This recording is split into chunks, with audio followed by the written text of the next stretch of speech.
Hello everyone, my name is Sarim and I'm an aviation geek.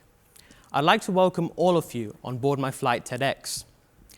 In my free time, I enjoy plane spotting and making flight reviews. As we speak, globally there are around 12,000 aircrafts airborne, with another 250 taking off in the next minute.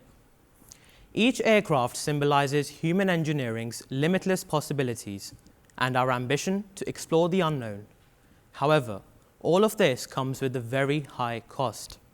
So fasten your seatbelts and let's explore how the aviation industry is irreversibly affecting our fragile environment. As we know, most aircraft today fly using kerosene, and during combustion or when it gets burnt, kerosene would release greenhouse gases such as carbon dioxide and nitrogen oxide into our atmosphere. These greenhouse gases, through the greenhouse effect, would then cause global warming. Quite simply, global warming just refers to the long-term increase in global temperatures. The IPCC, a body set up by the UN, has predicted that by 2050, the average global temperatures will rise further by 2 degrees Celsius.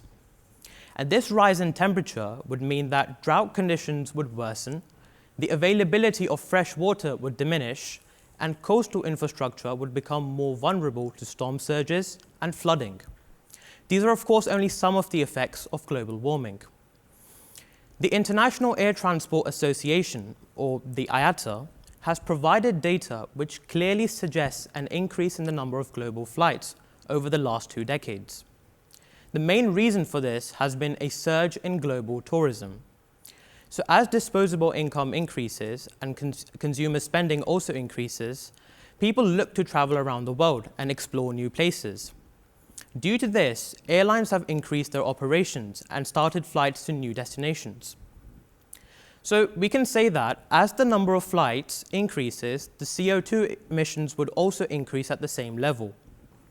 Between 2004 and 2019, there was an increase of over 85% in the number of CO2 emissions caused by the aviation sector. Now, in 2020, we saw that due to the COVID-19 pandemic, there was a dramatic fall in the number of global flights. So international travel fell by about 75%, whereas domestic travel fell by about 50%. And although there was a net financial loss of over $120 billion to the sector, there was actually a temporary environmental gain in the form of lower emissions and hence a much more cleaner air around us. Now, I'd like you all to consider a one-way journey. This journey would be from London Heathrow to New York's JFK Airport. Your flight would take 7 hours to complete, and your aircraft would emit 0.6 metric tons of carbon dioxide. According to Flight Radar 24, there are 12 flights operating this route every single day. So if you do the calculations, you'll see that this comes out to be about 7.2 metric tons of carbon dioxide. And this itself is equivalent to the weight of another airplane, a Cessna 172, that is primarily used for pilot training. Now, we need to work towards the net zero objective and ensure that by 2050 we've limited the CO2 emissions. However, at the same time, we need to sustain global tourism. And we cannot look to reduce tourism because certain economies, such as the Maldives, for example, solely rely on tourism as a means of economic growth. And if we limit tourism to that country, they would suffer a lot financially. And this is what we don't want to see. So we can say that, let's explore the 3 different ways in which we can reduce the CO2 emissions caused by the aviation sector. The first way we can do this is by using SAFs. So SAFs are sustainable aviation fuels, and they are made from renewable resources such as biomass, waste oils, and plant oils. Quite recently, actually, on the 28th of November, we saw that Virgin Atlantic became the first airline to operate a transatlantic flight to New York from London Heathrow, fully flying on SAFs. The flight code for this airline was VS100, and it was fully flying on sustainable aviation fuels, which is a very major achievement. Now, according to the IATA, the use of sustainable aviation fuels can reduce carbon emissions by up to 80%. And the best thing is that they are drop-in replacements for conventional jet fuel. So this means that no infrastructural changes or any kind of modifications are required to use SAFs. Quite simply, you can just replace kerosene with SAFs when you refuel the aircraft. And they comply with all the safety regulations set out by the International Civil Aviation Organization. Now, there are a few challenges that come with the use of SAFs, with the main one being the very high cost of production. Now, since it's very expensive to produce, we see that there aren't many firms in the market who have the required infrastructure to make SAFs. And this will essentially mean that there's an oligopoly of firms who make SAFs, and they can exploit airlines and airports by charging them higher prices for SAFs. Now, the UK government in 2020 established the Jet Zero Council, and their main aim was to have at least 10% SAF within the UK's fuel mix by 2030. So, to conclude our discussion on SAFs, we can say that it's a very good alternative to kerosene, which is the conventional jet fuel.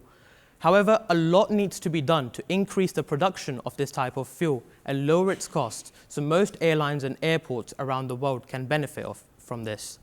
So at the moment, there are only about 22 airports in the whole world which have access to providing SAFs. To put this into some kind of context, I can say that there are about 14,000 airports just in the USA. And this difference clearly shows you the amount of work that needs to be done to get to a level where every single country has at least a few airports who can provide SAFs to airlines. Now, let's discuss hydrogen. Hydrogen itself is also a very good replacement, and it's much more cleaner and greener compared to SAFs. So in 2020, Airbus unveiled plans of testing hydrogen on the A380's engines by 2026. But even with the use of hydrogen, there are enormous difficulties that lie ahead, such as the immense production, storage, and delivery of hydrogen. Most of the hydrogen that's produced today is produced at the point of consumption, as it is very, very expensive to transport it between two different places. Now, looking at aircraft in particular, if we were to use hydrogen as a fuel, we would have to increase the capacity of the fuel tanks and make them much bigger. But if we did this, this would increase the overall weight of the airplane, and hence could affect its lift as it tries to take off. And this could be a very major safety concern.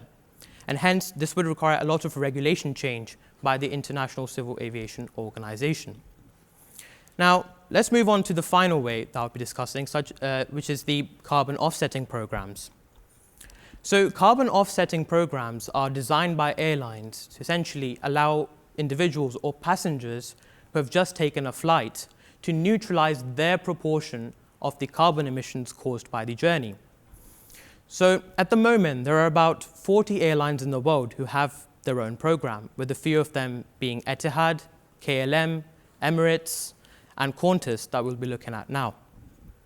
So Qantas, the flag carrier of Australia, in 2019, they were ranked the world's largest carbon emitter, and they had emissions over 2.5 million metric tons. But in the recent past, they have invested a lot in a wide range of initiatives such as energy efficiency, renewable energy, and reforestation. Let's have a look at reforestation. So it's a very good idea to plant more trees and hence biologically reduce the CO2 levels in the air. But at the same time, we have to consider the effects of deforestation. So that's cutting down trees. We can plant one tree or two trees, but at the same time, if we're cutting down the same number of trees or more, we can say that reforestation won't actually be effective. And therefore, I would say that we need to have some kind of government intervention or regulatory action to ensure that these carbon offsetting programs or initiatives worldwide are actually being imposed correctly and that they are effective. Now, looking forward, I believe personally it will be quite a challenge to achieve net zero by 2050. However, it isn't completely impossible. The next time you take a flight, I'd like you to consider whether you're doing justice to the environment or not, whether you're treating the environment fairly or not. For example, if you're traveling to attend a meeting, you could have done this over an online platform such as Microsoft Teams or Skype, for example. And we've seen that during the COVID era, people did do this. All the meetings were shifted to an online platform rather than being in person. So we can bring about a change like this and ensure that we limit the number of flights we take. Looking forward, I'm certain that there will come a day where we shall have aircrafts fully flying on SAFs or even hydrogen. But until then, all of us need to do as much as we can to limit and reduce the effects of climate change and achieve this net zero objective. Thank you, and I hope you enjoyed the flight.